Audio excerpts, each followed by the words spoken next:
دعاء من القلب لشخص تحبه. السلام عليكم أحبائي في الله، مرحبا بكم في قناتكم نعمة الإيمان. اللهم صل وسلم على سيدنا محمد وعلى آله وصحبه أجمعين.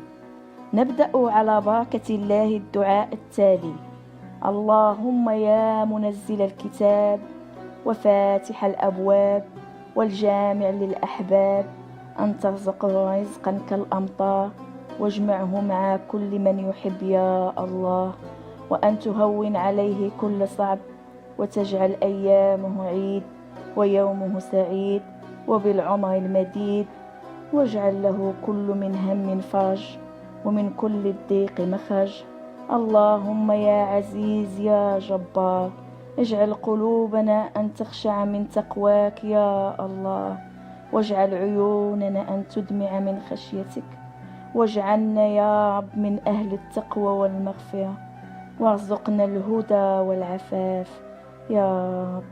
اللهم إني أحب هذا الإنسان حبا يجهله وتعلمه أنت، فاللهم لا تعين فيه بأسا وأسعد قلبه دوما، وأسألك له كل العفو والعافية، واحفظه من كل شر.